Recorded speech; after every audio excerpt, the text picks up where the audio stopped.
From the studios of Foxborough Cable Access, located in the center of Foxborough, Massachusetts, you are watching Around Foxborough. Hello and welcome to Around Foxborough, the show where we learn about the people, places, and things that make Foxborough the gem of Norfolk County.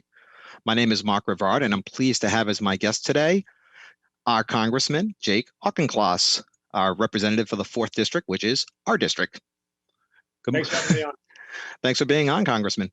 So, you just got elected in November and you go to Washington, and did you expect what happened in January to happen? I mean, quite an orientation. Our first Wednesday was an insurrection. Our second Wednesday was an impeachment. Our third Wednesday was the inauguration. And then the fourth Wednesday, we got to work on the American Rescue Plan. So it was an intense first month. And there's a saying in the Marine Corps that in times of crisis, you don't rise to the occasion, you fall to your level of training. And I do believe that my career to date provided me some of the training to be ready for this intensity of these first 10 weeks. I was in the Marines, I was in business, I was in local government, I was in the nonprofit sector, worked with teams, worked under intense pressure. And I'm proud to say we got big things done. We just passed the American Rescue Plan, one of the most significant pieces of legislation in my lifetime, and indeed, I think in any of my constituents' lifetimes. That's incredible. And yeah, the Marine background helped during the insurrection, I'm sure. And you were actually part of, if I read correctly, you actually helped draft the articles of impeachment, correct? I was not involved in drafting the articles of impeachment. I did call for the president's impeachment that night. Okay. I think what you might be thinking of is that I've been a pretty active and involved voice on executing the 14th Amendment to preclude former President Trump from ever holding office again.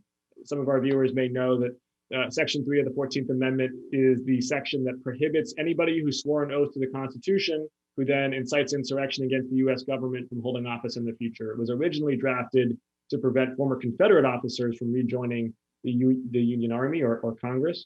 And unfortunately, it still applies in the 21st century. Wow. And you had a lot to do with so tell us a little bit about the American Rescue Plan. I know a lot of people have actually, they've seen the news, they've heard, President Biden talk about it, but tell us a little bit what you did on that and some of the most important features. Absolutely. We advocated directly to the Speaker's office for a number of important elements that did make their way into the bill, including support for housing, people having a hard time paying rental payments or energy bills, the child tax credit, expanded unemployment relief. So I'm very happy to see that a lot of the priorities that we advocated for ended up in the bill. And let me break it down in kind of its big picture impact. This is going to get shots into arms, which we all know is priority 1A right now. We're in a race between vaccinations and variants. We need to win it. Shots in arms is how we do that. It's going to get kids back to school. It's going to get people back to work. Massachusetts has lost about 200,000 jobs in the last year. And then finally, it lays the foundation for a roaring jobs and infrastructure program. This is the element that I think has not really been dug into fully yet. This bill is not just a rescue plan. It's not just disaster relief. It's not just about tiding people through these hard times, which it does. It's also about the next 3 years. It's about how do we build back better, as the president says. We have significant monies coming to state and local governments, as well as to schools, to invest in our people again. And that's very important to get this economy rolling. And I know a part of President Biden's agenda as well is the infrastructure bill. I know you touched on that. So is that the next bill that we can expect to hear about? Two things there. First of all, as people are going to get tired of hearing me say this, we just passed an infrastructure bill. We just passed an infrastructure bill. I know we're not calling it that, but Massachusetts got $8 billion. $8 billion. A town like Foxborough depends on what the county passes through, but is going to get $2-3 million at least. And these funds are relatively unrestricted. You can't do everything with them. You can't, for example, cut property taxes and use the federal funds to plug that hole. You can't invest them in your pension account.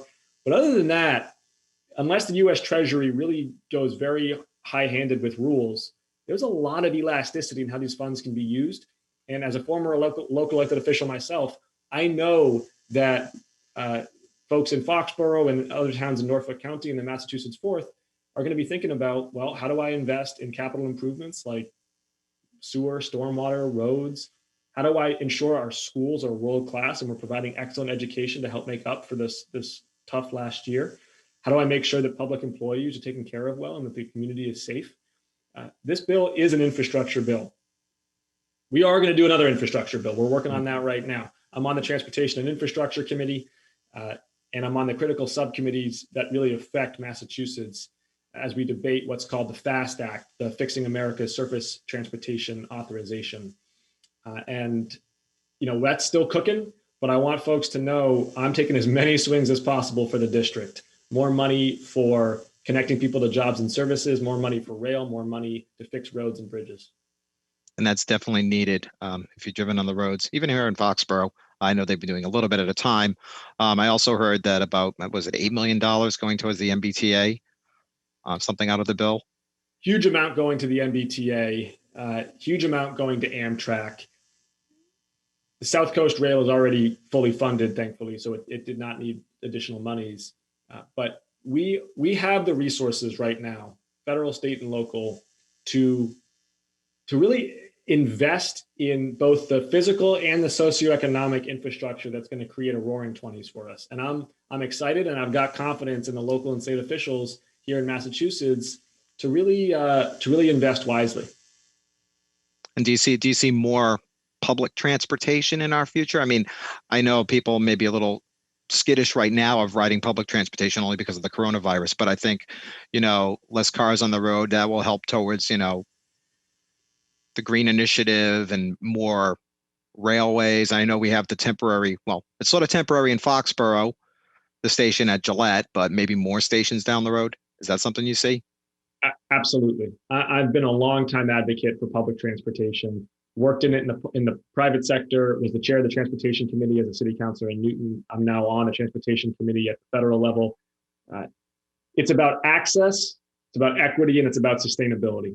If you want to expand access to jobs and services, if you want to ensure that our transportation system is equitable for across lines of race and gender and income, and if you want to create a transportation system that has carbon zero footprint by the time our kids are my age, then you have got to be investing in public transportation, as well as its complements, things like protected bike lanes for e-scooters and e-bikes, better bus lanes, and also car share that allows people to make the decision that they don't need to own as many single occupancy vehicles. So there's exciting things coming around the bend for mobility, but it's going to require sustained commitment at all levels of government. This is not just a federal issue. This is federal, state, local. Yeah, and we definitely need the jobs that those infrastructure opportunities will create. That's definitely a big thing for this state. And on the other side of that is housing. I mean, I think a lot of folks sort of intuitively appreciate, both in their wallet and in their quality of life, that housing and transportation are kind of peanut butter and jelly. They really go together. We right now in this state have a housing crisis. Housing is so expensive as to almost be becoming a luxury item. There's a whole host of things that we need to do to make housing more affordable. And on the Financial Services Committee, which has remit over housing, I've been exploring that and working towards that. But as part of any infrastructure bill, we've got to also be investing in affordable housing and in more energy efficient housing. There's a bill that I know Senator Markey has been working on that would create a national green bank that would finance long-term, low-cost loans to energy retrofit our existing housing stock. That creates jobs, that lowers consumers' heating bills, and that's good for the environment. Yeah, we need the construction work too. I know the housing market is so, it's hot right now because there is no supply, like you said, and the prices are just outrageous. So definitely more affordable housing, and like you said, green housing is very important, especially for the economy, and it's going to create more jobs. And we need to go green. I totally agree with you on that. As green as we can. Yeah. So I guess what else is going on that you want to talk about? Because I know, we have these big bills and everything, but first of all, how is Washington? Because you ran all summer in the fall, you had a big race, a lot of people involved, and you make it there. How is it? How is it working in Washington? Well, like everybody's workplace or most people's workplace, it's different because of the pandemic. Some of the hearings are virtual. We don't have as many opportunities to meet one another, the members on the floor and in the speaker's lobby, and build that rapport that's really the currency of legislation. So that has been a challenge. However, in the last couple of weeks, we're having more in-person interactions. I'm starting to meet more people. And I'm very confident that we are going to be able to pass legislation that improves people's quality of life here in Massachusetts. I can't guarantee you it's always going to be bipartisan, because there are some things that we're just not able to work with the other party on right now. This infrastructure bill is a good example. They seem really, really intent on excluding climate change language from any elements of an infrastructure bill. Well, I'm sorry, folks, but transportation infrastructure accounts for 40% of the carbon emissions in Massachusetts. So we're going to be talking about climate change when we're talking about transportation. But we're still going to be able to pass this legislation. And I am building relationships with members of both sides of the aisle. Also, it's a little bit different working in an environment where you have this giant fence with National Guard troops around you. And I heard that about 400 Massachusetts National Guard troops are going to be relieving those that are there. The fence is unacceptable. And I've said that early and often. The fence is unacceptable. It's a classic example of slamming the barn door shut about a month after all the animals get out. We have a green zone around the people's house. It's got barbed wire. It's got armed guards with AR-15s. It creates a posture that is hostile to constituents, to taxpayers, to advocates, to journalists. Our place of work as representatives should be permeable to the public. And this fence is contrary to that core ideal. Yeah, it looks like a third world country. This is the United States of America. We need to take it down. Every time I see the news and I see that fence with the barbed wire, it's like, really? This is the United States? Totally agree with you. Well, I have one little fun fact that I wanted to share, because I'm sure you're aware of it, but maybe not other people are, that you're the third out of the last 4 congressmen for this district from Newton. I am. In fact, did you know that? What is it with Newton? Barney Frank a couple nights ago, reflecting on that. I grew up in Newton. My first political experience was knocking doors in Newton and getting to know my neighbors and the voters. And there's no more formative experience than having 15,000 one-on-one conversations with voters at their doorstep. Because you realize that, Twitter and social media aside and cable news aside, people are decent. They have a reservoir of common sense. They want their elected officials to fix stuff. And that's always been the approach I've brought with me, first at the city council, in business, and now in Congress. I am going to work with my colleagues and with members of the private sector and of the nonprofit world to solve problems. And I'm not always going to expect that I get 100% of what I want, because that's not the way the world works. Well, that's why we send our congressman to Washington to work on our behalf and make things better in the Commonwealth. Absolutely. Well, Representative Jake Auchincloss, thank you very much for joining us and taking time out of your busy schedule. And we hope to have you back soon with more interesting bills and information and all the stuff that's coming out of Washington. It's great to have you there. Maybe these next 10 weeks can be a little bit less intense. A good rendition, but I don't need them all to be like this. Well, I'm sure they won't. I hope they won't. Be well. Thanks for having me on.